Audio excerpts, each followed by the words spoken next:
সংসারে আমাদের জীবনে যখন কোনো সুখ বা দুঃখ আসে তার জন্য আমরা কাউকে না কাউকে অবশ্যই দায়ী করে থাকি, তাই না?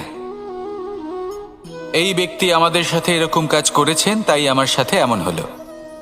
ওই ব্যক্তি যদি এমনটা না করতেন তাহলে আজ আমি ওই স্থানে পৌঁছতে পারতাম। সবই আপনার দৃষ্টিভঙ্গির ওপর নির্ভরশীল, আর যদি আপনার দৃষ্টিভঙ্গি এমন হয় তাহলে তা অনুচিত। সত্যি কথা বলতে এই সংসারে ভিন্ন ভিন্ন ধরনের মানুষ আছে। এটা আপনার ওপর নির্ভর করছে কিভাবে তাদের স্বাগত জানাবেন। একবার ভাবুন, আমি আমার দুটো হাত সামনে নিয়ে এলাম, দুটো মুঠো খুলে দিলাম। দুই প্রকারের মানুষ আসবেন, কিছু না কিছু দিয়ে যাবেন। এই মুঠো যদি আমি বন্ধ করে দিই তাহলে না কেউ আমাকে কিছু দিতে পারবে, না আমার কিছু যাবে আসবে। নিশ্চয়ই বুঝতে পারছেন এই দুই ধরনের ব্যক্তি কারা এবং তারা কি দিয়ে যান।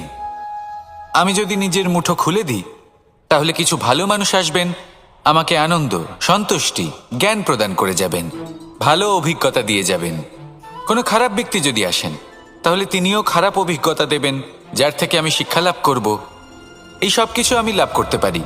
মুঠো যদি বন্ধ করে রাখি তাহলে আমি কিছুই পাবো না। দেখুন, এই সংসারে প্রত্যেকের জীবনে এইরকম। প্রত্যেকের জীবনে সবকিছুই আছে, ভালো খারাপ দুই মানুষই আছে। ভালো অভিজ্ঞতা আছে, খারাপ অভিজ্ঞতা আছে। নির্ভর করছে আপনার উপর যে আপনি কি করবেন। এনাদের স্বাগত কিভাবে জানাবেন, কার থেকে কি বুঝবেন, কি শিখতে পারবেন, আর কোন দৃষ্টিভঙ্গি নিয়ে অগ্রসর হবেন। এটাই নির্ধারণ করবে যে আপনার জীবন কেমন হবে। আসুন আমার সাথে ভালোবেসে বলুন, রাধা রাধা।